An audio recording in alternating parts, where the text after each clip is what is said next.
हाथी और सियार। चंदनवन एक विशालकाय जंगल था। जंगल में सभी प्रकार के जानवर रहते थे। जंगल में मोती नाम का एक हाथी भी रहता था। मोती हाथी का शरीर काफी बड़ा था।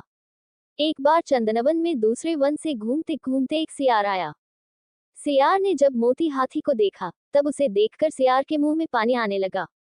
सियार हाथी को खाने के बारे में सोचने लगा और मन ही मन हाथी का शिकार करने की योजना बनाने लगा। सियार सोचने लगा कि यह हाथी बहुत बड़ा है।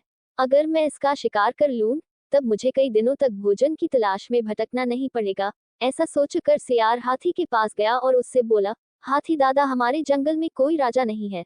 हमारे जंगल के सभी जानवर चाहते हैं कि कोई बड़ा और समझदार जानवर हमारे जंगल का राजा बने। आप बड़े और समझदार दोनों हैं। क्या आप हमारे जंगल का राजा बनना पसंद करोगे?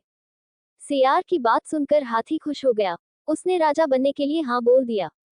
इस पर सियार ने हाथी को अपने साथ चलने के लिए बोला। हाथी राजा बनने की खुशी में झूमते हुए सियार के साथ जाने के लिए तैयार हो गया। सियार हाथी को ऐसे तालाब में ले गया जिस तालाब में दलदल थी। हाथी राजा बनने की खुशी में इतना मस्त था कि वह बिना सोचे तालाब में नहाने उतर गया।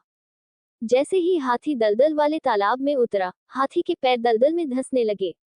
उसने सियार से बोला, तुम मुझे कैसे तालाब में ले आए? मेरी मदद करो, मेरे पैर दलदल में धंस गए हैं। हाथी की बात सुनकर सियार जोर जोर से हंसने लगा और हाथी से बोला, मैं तुम्हारा शिकार करना चाहता था, इसलिए मैंने तुमसे राजा बनने की बात को झूठ बोली। अब तुम दलदल में फंसकर मर जाओगे और मैं तुमको अपना भोजन बनाऊंगा। सियार की बात सुनकर हाथी की आंखों से आंसू आने लगे। उसने बाहर निकलने की बहुत कोशिश की। बहुत बार सियार से बाहर निकालने की विनती की, लेकिन सियार ने उसकी कोई मदद नहीं की और हाथी कुछ देर के प्रयत्न के बाद मर गया। हाथी के मरने के बाद सियार हाथी को खाने के लालच में उसकी पीठ पर चढ़ गया। हाथी को खाने के लालच में सियार यह भूल गया कि वह भी हाथी के साथ दलदल में नीचे जाता जा रहा है। और अंत में सियार भी हाथी के साथ धीरे धीरे दलदल में धंसकर मर गया। इस कहानी से हमें ये शिक्षा मिलती है कि जो दूसरों के लिए बुरा करता है, उसके साथ भी बुरा होता है।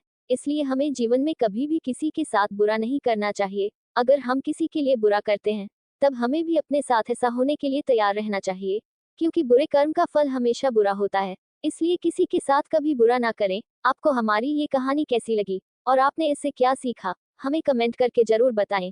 धन्यवाद।